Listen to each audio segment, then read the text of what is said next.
रोहिणी और आप देख रहे हैं बॉलीवुड का hottest news show planet Bollywood news.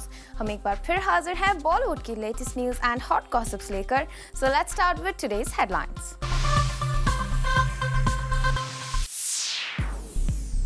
Ranveer Singh की कौन सी गलती ने उन्हें दिखाया ब्रांड वर्ल्ड से बाहर का रास्ता? फिल्म गो गोवा गॉन के सीक्वल के लिए किस टॉप एक्ट्रेस का नाम आ रहा है सामने? एकता कपूर ने अपनी किस फ्रेंड के खिलाफ फाइल किया केस? सोहेल खान ने अपने भाई सलमान खान की कौन सी विश की पूरी? और दिखाएंगे अर्जुन कपूर का exclusive interview. Planet Bollywood news की शुरुआत आज की सबसे बड़ी खबर के साथ। रणवीर सिंह ने भले ही बॉलीवुड में अपनी एक अच्छी पोजीशन बना ली है, लेकिन एड वर्ल्ड में आज भी रणवीर सिंह अपने बाकी यंग कंपीटिटर से है काफी पीछे।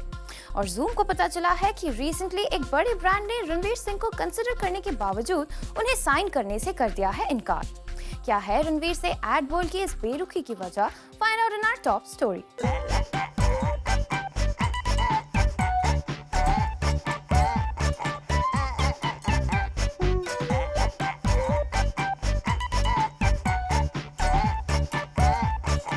रणवीर सिंह में भी एक इंटरनेशनल मोबाइल ब्रांड को नजर आया था आज के youth rock star Ranbir Kapoor की तरह स्टारडम। और उस ब्रांड को साइन करने से लेकर रणबीर के फर्स्ट प्रमोशन इवेंट तक का हर अपडेट हमने आपको दिया।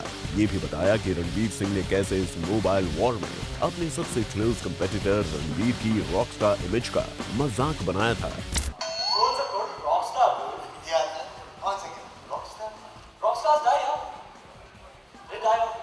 रणवीर ने शुरू की रणबीर की बात और इस तेरी बात मेरी बात यानी ज्यादा बात करने के चक्कर में पड़ गया है रणवीर सिंह को एक जोरदार मुक्का। और रिपोर्टेडली रणवीर सिंह अब हो गए हैं उस इंटरनेशनल मोबाइल ब्रांड डील से बाहर, वो भी तब जब रणवीर सिंह इस ब्रांड के एक बड़े प्रमोशन इवेंट का भी हिस्सा बन चुके थे। इस प्रमोशनल इवेंट में रणवीर सिंह ने राइवल मोबाइल कंपनी के ब्रांड एम्बेसडर रणबीर कपूर को टफ कंपटीशन देने के लिए अपनी बदतमीजियों में कोई कमी भी नहीं की थी।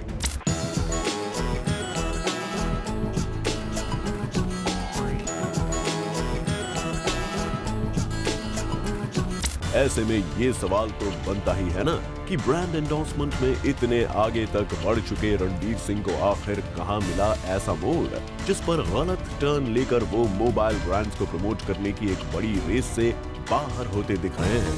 तो बता दें कि रिपोर्टेडली उनका दुश्मन कोई आउटसाइडर नहीं बल्कि उनके खुद के टैंट्रम्स को इसकी एक बड़ी वजह बताया जा रहा है।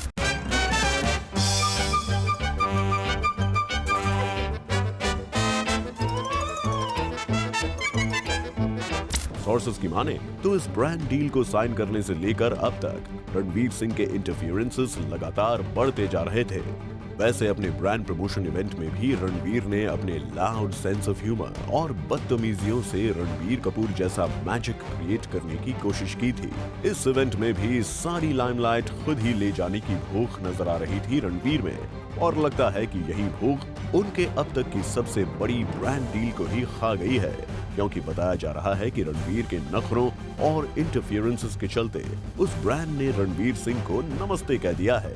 वैसे इसकी वजह रणवीर सिंह का मुस्टैश वाला लुक भी हो सकता है, जिससे फिलहाल वो क्लीन शेवन लुक में नहीं आ सकते। सुनने में आया है कि संजय लीला भंसाली से रणवीर को स्ट्रिक्ट हिदायत मिली है कि रामलीला पूरी होने तक वो ओरिजिनल मुस्टैश वाले लुक में ही रहेंगे। इसी वजह से हाल ही में खबर आई थी कि लुटेरा के डायरेक्टर विक्रमादित्य मोटवाने अपनी फिल्म की बची हुई शूटिंग नहीं कर पा रहे हैं, और हो सकता है कि यंगस्टर्स में अपने मोबाइल को प्रमोट करने के लिए ये ब्रांड भी रणवीर से क्लीन शेवन लुक की ही डिमांड कर रहा हो। और प्रमोशन इवेंट के लिए भले ही कंपनी ने रणवीर को बियर्ड और मस्टैश वाले लुक में आने की परमिशन दे दी हो, पर बाकी के एड कैंपेन के लिए मस्टैश के साथ रणवीर साबित हो सकते हैं अनफिट। नतीजा सामने है, एड वर्ल्ड के रॉक स्टार बनने से पहले ही इस रॉक स्टार की एग्जिट हो गई है। साथ ही मजाक मजाक में बदतमीजी से रणवीर के लिए कही हुई ये बात भी अब खुद उन पर ही सही साबित हो गई है।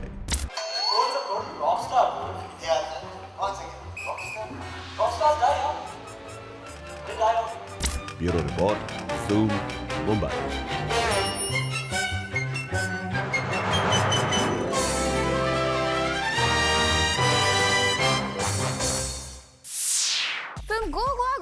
बॉक्स ऑफिस पर अच्छा रिस्पांस मिला है और जूम को खबर मिली है कि इस फिल्म के मेकर्स ऑलरेडी एक सीक्वल की प्लानिंग कर रहे हैं और इस फिल्म में बॉलीवुड के एक टॉप एक्ट्रेस को कास्ट किया जा सकता है। कौन है वो actress? Let's find out. Bollywood में आजकल सीक्वल्स का ट्रेंड शुरू हो चुका है, ये बात तो हमें पता ही है, पर फिल्म थिएटर से निकली भी ना हो और उसके सीक्वल बनने की खबरें आ जाएं, ऐसा शायद ही कभी सुनने में आया होगा। ऐसा कुछ हुआ है फिल्म गो गोआ गॉन के साथ। ये फिल्म हिट होने के बाद अब फिल्म के मेकर्स इसका सीक्वल बनाना चाहते हैं। सोर्सेज की माने तो सैफ अली खान और उनके प्रोडक्शन हाउस ने गो गोआ गॉन 2 की कास्टिंग पर काम करना भी शुरू कर दिया है। ऐसा सुनने में आया है कि ये फिल्म प्रियंका चोपड़ा को ऑफर की गई है, लेकिन प्रियंका ने इस प्रोजेक्ट के लिए अब तक हामी नहीं भरी है। जूम ने प्रियंका के मैनेजर से इस न्यूज को कंफर्म करने की भी कोशिश की, पर उनकी तरफ से कोई रिप्लाई नहीं आया। वैसे वी आर वंडरिंग, प्रियंका जो कि आजकल अपने कई सारे प्रोजेक्ट्स पे एक साथ काम कर रही हैं, यहाँ तक कि PC is also doing a film based on Mary Kom, और इसके अलावा प्रियंका क्रिस 3 और गुंडे फिल्म पर भी काम कर रही है। अब इतने सारे प्रोजेक्ट्स कंप्लीट करने के बाद ही प्रियंका गो गोआ गॉन के सीक्वल के बारे में सोच पाएंगे। फिल्म ने इतना अच्छा बिजनेस किया है कि वी आर श्योर उसे देखकर प्रियंका इस ऑफर के बारे में जरूर सोचेंगी। और सलमान खान, जूम, मुंबई। एकता कपूर ने अपने एक प्रोड्यूसर फ्रेंड के खिलाफ फाइल कर दिया है केस। कौन है एकता का वो फ्रेंड और क्यों एकता ने फाइल किया है case? Find out in our next story. Ekta Kapoor के दिन आजकल कुछ ठीक नहीं चल रहे। पहले इनकम टैक्स ऑफिशियल्स ने उनके घर पर डाली रेड और फिर उनके एक्स सीईओ ने बालाजी टेलीफिल्म्स पर हरासमेंट का लगाया आरोप। और अब सुनने में आया है कि अपनी एक फिल्म रॉक द शादी से हुए नुकसान की भरपाई करने के लिए एकता कपूर ने अपने प्रोड्यूसर फ्रेंड सिद्धार्थ जैन के खिलाफ केस फाइल कर दिया है। दरअसल रॉक द शादी की शूटिंग अक्टूबर 2011 में ही शुरू हो गई थी और कहा जा रहा था कि ये फिल्म 2012 में रिलीज कर दी जाएगी। इस फिल्म के बारे में ये भी कहा जा रहा था कि ये इंडिया की फर्स्ट ज़ॉम्बी फिल्म होगी, लेकिन फिल्म के पहले स्केड्यूल को कंप्लीट करने में इतने पैसे खर्च हो गए कि एकता कपूर सिद्धार्थ जैन से नाराज हो गई और फर्स्ट स्केड्यूल के बाद अब तक फिल्म की शूटिंग दोबारा शुरू नहीं हो पाई है। जहां एकता कपूर और फिल्म के हीरो अभय देओल इस फिल्म के शेल्फ होने के लिए सिद्धार्थ जैन को जिम्मेदार बता रहे हैं, वहीं सिद्धार्थ का कहना है कि उन पर लगाए गए सारे आरोप गलत हैं। अब तक ये मामला केवल बयानबाजी तक का था, लेकिन अब एकता कपूर ने सिद्धार्थ जैन के खिलाफ केस फाइल कर दिया है और एकता चाहती है कि बालाजी टेलीफिल्म्स को हुए नुकसान की भरपाई सिद्धार्थ करें। अब देखने वाली बात होगी कि अपने डिफेंस में सिद्धार्थ क्या बयान देते हैं, लेकिन अब इस कंट्रोवर्सी के लीगल एंगल में फंस जाने से अब एक बात तो साफ दिख रही है कि ये फिल्म कभी कंप्लीट नहीं हो पाएगी। Bureau report, zoom, Mumbai. Recently Abhishek Bachchan की गाड़ी से हुआ एक छोटा सा एक्सीडेंट और अभिषेक इस एक्सीडेंट से हैं काफी दुखी। कब और कहां हुआ ये हादसा? Let's find out. Recently he zoom ने आपको ये बताया था कि किस तरह संजय दत्त के करीबी दोस्तों की मीडिया पर्सन्स के साथ हाथापाई हुई थी। संजय के दोस्तों ने ये तक जरूरी नहीं समझा कि गलती उनकी है और उन्हें इसके लिए माफी मांगनी चाहिए, पर जहां एक तरफ संजय और उनके दोस्त हैं, वहीं दूसरी तरफ अभिषेक बच्चन ने ये साबित कर दिया कि बॉलीवुड में अभी भी इंसानियत बाकी है। दरअसल हुआ ये कि अभिषेक बच्चन जब संजय दत्त से मिलने के बाद वापस अपनी कार में जाकर बैठे तो उनके ड्राइवर ने गलती से एक कैमरामैन के पैर पर गाड़ी चढ़ा दी। जिस वक्त ये हादसा हुआ तब तो अभिषेक अपनी कार से उतर नहीं पाए, पर जैसे ही अभिषेक घर पहुंचे उन्होंने पर्सनली उस कैमरामैन को फोन किया और उनसे माफी मांगी। नॉट जस्ट दिस, अभिषेक ने कैमरा पर्सन को ये तक कहा कि वो उनके मेडिकेशन एक्सपेंसेस पे करने के लिए रेडी है। फोन रखते रखते अभिषेक ने कैमरा पर्सन को फिर से अश्योर किया कि वो उनका नंबर सेव करें और अगर कोई जरूरत पड़े तो फोन करने से झिझके नहीं। इंडस्ट्री में आजकल ऐसा बहुत कम देखने को मिलता है। ऐसे में जो अभिषेक खुद एक समय पर मीडिया से बात बात पर झगड़ते थे, अगर वो ऐसा बिहेव करने लगे then it is surely a welcome change. Bureau Report, Zoom, Mumbai. Salman Khan के भाई सोहेल खान ने उनकी एक दिल की इच्छा कर दी है पूरी। क्या है सलमान की ये इच्छा? Let's find out. Salman Khan और उनकी फैमिली की फेवरेट हॉलिडे डेस्टिनेशन है दुबई। रिसेंटली खबर आई थी कि दबंग सलमान खान अपनी फैमिली के लिए दुबई में एक घर खरीदना चाहते हैं और इसके लिए उनके फैमिली मेंबर्स प्रॉपर्टीज को देख भी रहे थे। लेकिन अब सुनने में आया है कि सलमान खान से पहले उनके भाई सोहेल खान ने दुबई में एक फ्लैट भी खरीद लिया है। सोहेल का ये फ्लैट सेंट्रल दुबई के बिजनेस बे इलाके में है। सोहेल ने जिस रेजिडेंशियल टावर में ये फ्लैट खरीदा है, इसका नाम बुर्ज पैसिफिक है और इस रेजिडेंशियल टावर में 21 फ्लोर्स है। सोहेल का ये फ्लैट 2015 तक पूरी तरह से तैयार हो जाएगा और फिर वो अपनी फैमिली के साथ यहाँ रह सकते हैं। सोहेल खान से पहले दुबई में शाहरुख खान, ऐश्वर्या राय और शिल्पा शेट्टी घर खरीद चुके हैं। बॉलीवुड स्टार्स का दुबई प्रेम किसी से नहीं छिपा है और आजकल तो दुबई में घर खरीदना जैसे हर बॉलीवुड स्टार का सपना बन गया है। और सलमा खान, जूम, मुंबई। एक्टर अर्जुन कपूर अपनी फिल्म औरंगजेब को प्रमोट करने पहुंचे जूम के ऑफिस और यहां अर्जुन ने हमसे की एक्सक्लूसिव बात। Take a look. वैसे तो हम अर्जुन कपूर से काफ़ी बार मिल चुके हैं, मगर आज हम बादशाह औरंगजेब से मिलने वाले हैं। तो औरंगजेब, आपके राज में क्या क्या हो रहा है? बादशाह औरंगजेब ये सब जो नए नए नाम मुझे दिए जा रहे हैं, अच्छा लग रहा है। पहले तो इशकजादा था, अब औरंगजेब हो गए। हाँ, अच्छी बात है ना, हर फिल्म के साथ एक नाम जुड़ता जा रहा है, तो अच्छा। आइडेंटिटी मेरी अलग अलग बदलती रहती है, जो एक एक्टर चाहता है वो मिल रहा है मुझे। ट्रेलर देख के अगर कोई मुझे बादशाह औरंगजेब कह रहा है तो अच्छी बात है। होपफुली फिल्म देखने के बाद सेम चीज़ कहेगा। और कैसे रिएक्शन मिल रहा है? क्योंकि I think this one of the first interviews trailer के बाद। This is my first interview. I have not been in town, तो ये मेरा पहला इंटरव्यू है since the trailers have come out. Overwhelming response है, बिकॉज मुझे कभी नहीं पता था कि मैंने जब फिल्म सेलेक्ट की थी, औरंगजेब करना चाहता था, तब मुझे लगा था थोड़ी अलग तरीके की पिक्चर है for a young actor to do. It's not run of the mill नाच गाने वाली पिक्चर नहीं है, रोमांस और you know typical Yashraj film भी नहीं है। तो I was very keen to find out how the audience reacts and obviously हमें ऑडियंस से रिएक्शन थोड़ा कम मिलता है, लेकिन इंडस्ट्री से, हमारे दोस्तों से, मेरे दोस्तों से जिनके साथ काम कर रहा हूँ, उनसे सबको बहुत पसंद है और मेरा लुक पसंद है लोगों को। People are most excited with this ensemble star cast, whether is Rishi Kapoor, Jackie Shroff, Amrita Singh, Prithviraj. So I think just people have enjoyed this whole unique aspect of Aurangzeb, तो मैं बहुत खुश हूँ। Absolutely. And you know, as a newcomer, not everybody gets a double role in just the second film. So how difficult was it to, you know, have this two very role? कूद गया, जैसे मुझे script मिली मैंने बोला मैं कर रहा हूँ और कोई नहीं करना। One particular trait which is like very distinct between Vishal and Ajay. What are those?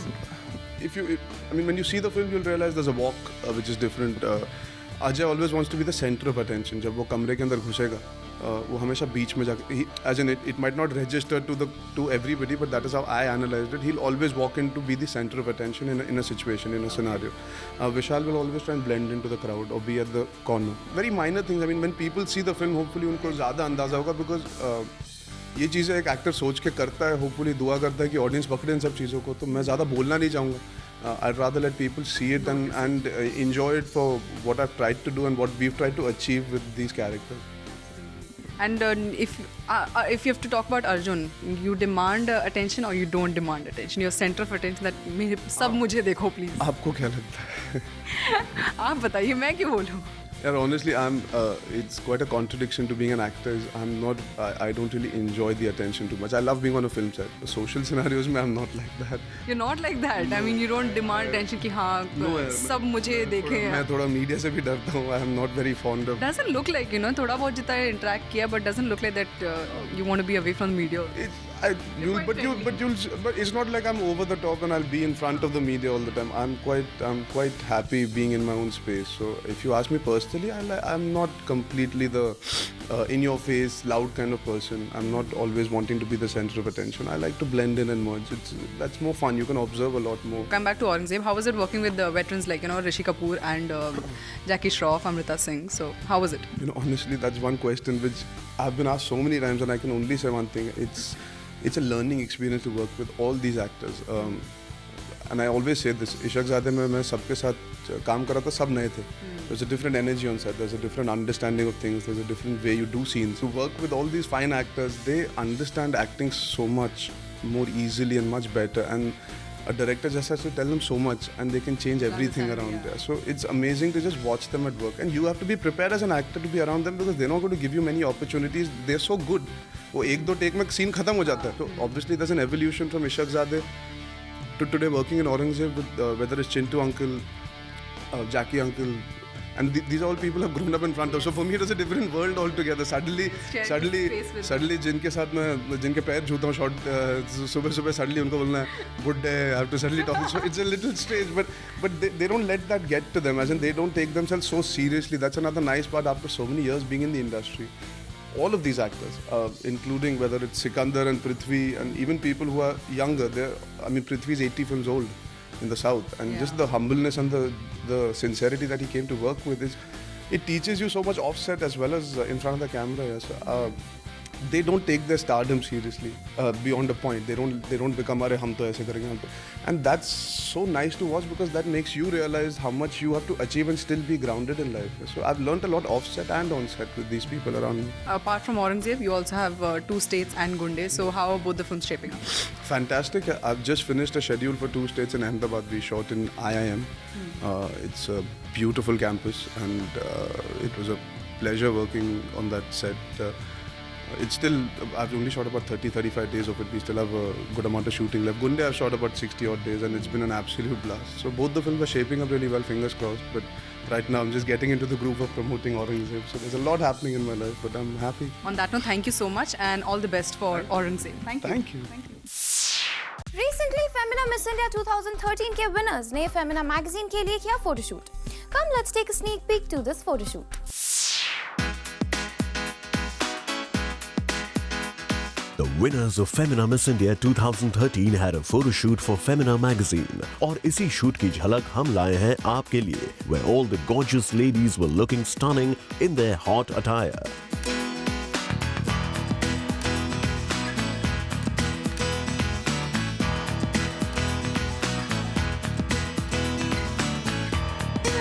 All these wonderful beauties seemed quite excited to shoot for Femina magazine. Listen to their excitement from themselves. Well, ये shoot हमारा Femina magazine के cover page के लिए हो रहा है, जिसके लिए हम सब बहुत ही एक्साइटेड थे कि ये एक ऐसी चीज़ है जहाँ पे हर कोई होना चाहता है। राधा, जब हम प्रैक्टिस भी किया करते थे ड्यूरिंग अ पैजेंट, तो मेरे से एक दिन ये क्वेश्चन पूछा गया था कि कोई एक ऐसी मैगज़ीन जिसके कवर पेज पे आप होना चाहो, तो मेरा आंसर यही था कि मैं फेमिना मैगज़ीन के कवर पेज पे होना चाहूँगी, because this is the most selling magazine जो एक हर घर में पाई जाती है। ये it's the perfect example of dream come true. मैं हमेशा जब फेमिना का कवर देखती थी और उस पर 3 मिस इंडियाज़ होती थी, मैं हमेशा ये सोचती थी कि मैं कब इस कवर पेज पे आऊँगी, and finally I am shooting for it. So I really feel very very excited क्योंकि it's been a dream, and we shooting for this Femina cover and we wearing such beautiful dresses. तो obviously बहुत ही अच्छा लग रहा है. We're here at the studio for the Femina cover shoot. It's really exciting because this is our first photo shoot after being crowned Miss India. So it's definitely something we've been looking forward to ever since we've been informed. So yeah, every minute here in the studio is like a crazy adrenaline rush. We're enjoying it. इनकी excitement तो हमने आपको दिखा ही दी. जाते जाते have a look at this wonderful photo shoot as well. Bureau Report, Zoom, Mumbai.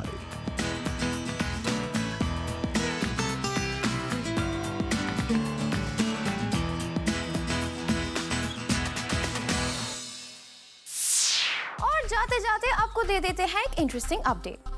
As you all know, this year Cannes Film Festival is celebrating 100 years of Bollywood. So, as a tribute to this occasion, L'Oreal Paris has created some iconic Bollywood-inspired looks with its Cannes 2013 L'Oreal Sunset makeup range. Keep watching Zoom for more updates. With this, it's a wrap. Planet Bollywood News में कल हम फिर लौटेंगे लेकर Bollywood की और भी latest news and gossips. Till then, keep watching Zoom, India's #1 Bollywood channel.